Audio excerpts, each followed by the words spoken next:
नमस्कार साथियों, सीटेट के जो विद्यार्थी अभी परीक्षा देने वाले हैं 21 जनवरी 2024 को, उनके लिए मैं 3 बेहतरीन ट्रिक लेकर आया हूं। अगर आप चाहते हैं कि आप कम पढ़ के भी अच्छे नंबर लाएं तो इसके लिए मैंने आपके लिए कुछ टैग वर्ड्स भी तैयार किए हैं, कुछ तरीके भी आपको बताने वाला हूं। अगर आप चाहते हैं कि साथियों कम पढ़ के भी हम अच्छे मार्क्स लाएं तो इसके लिए आपको इस वीडियो को देखना बहुत जरूरी है। लेकिन अगर आप वीडियो पर पहली बार आए हो तो आपको वीडियो लास्ट तक देखना है और चैनल को सब्सक्राइब करना है, क्योंकि आगे भी आपके कैरियर से संबंधित शानदार आपके लिए वीडियो प्रस्तुत करते रहेंगे। तो आप सुनिए क्या ट्रिक्स हैं आपके लिए बेहतरीन, जिनके माध्यम से आप शानदार नंबर ला सकते हैं। ट्रिक नंबर 1 आपको पता है 150 क्वेश्चन आते हैं, 2 घंटे होते हैं। कितने घंटे? 2 घंटे होते हैं। और 150 क्वेश्चनों में 75 जो क्वेश्चन होते हैं वो टीचिंग मेथड के होते हैं और 75 क्वेश्चन जो होते हैं वो साथियों थ्योरेटिकल होते हैं। टीचिंग मेथड को आप पेडोलॉजी के भी बोल सकते हैं। अब पेडोलॉजी के क्वेश्चनों को आपको हल करना है आपके व्यवहारिक ज्ञान के आधार पर कि आपके पास में कितना व्यवहारिक ज्ञान है। अब उस व्यवहारिक ज्ञान का आपको प्रयोग आपके अनुसार नहीं करना है, आपको देखना है कि आपको इस दुनिया में जो बच्चे होते हैं ना उनके ऊपर अप्लाई करना है और उनके माइंड के आधार पर ही आपको उनका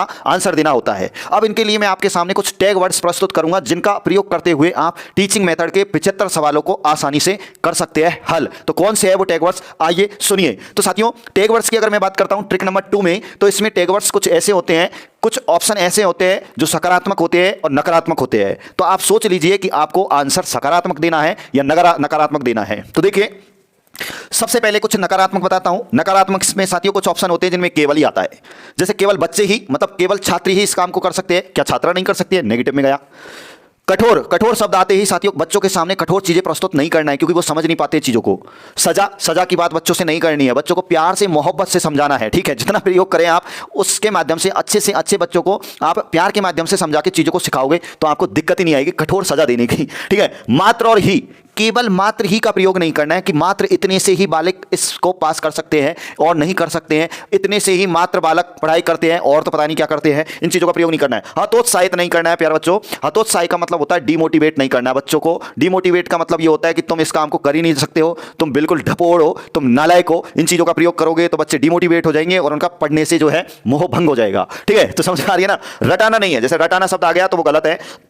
रटाना मतलब बच्चों को रटाना है, चीजों को रटाना नहीं है, करके सिखाना है। लर्निंग बाय डूइंग का सिद्धांत आपको फॉलो करवाना है। बच्चे खुद ही करके सीखेंगे, मजा आएगा। क्या रटाओगे? नहीं रटाना है। ठीक है, व्याकरण, बच्चों को, छोटे बच्चों को व्याकरण का ज्ञान नहीं देना है बच्चों। ठीक है, 9वीं के बाद ही व्याकरण से संबंधित या 6ठी के बाद ही आपको व्याकरण से संबंधित ज्ञान देना है, लेकिन छोटे बच्चों को केवल मातृभाषा में ही उनको सिखाना है। तो ये तो थे नेगेटिव बिंदु। अब अपन बात कर लेते हैं पॉजिटिव, क्या क्या बातें हैं। तो पॉजिटिव में बच्चों के सामने आपको सामूहिक रूप से चर्चा करके उनको सिखाना है, जिससे कि आई कॉन्टैक्ट हो सके बच्चों से, एक दूसरे के जवाब आ सके और अच्छे से वो बच्चे कोई चीज है, कोई समस्या है तो वो आपको बता सके। तो चर्चा के माध्यम से बच्चों से बातें करनी है।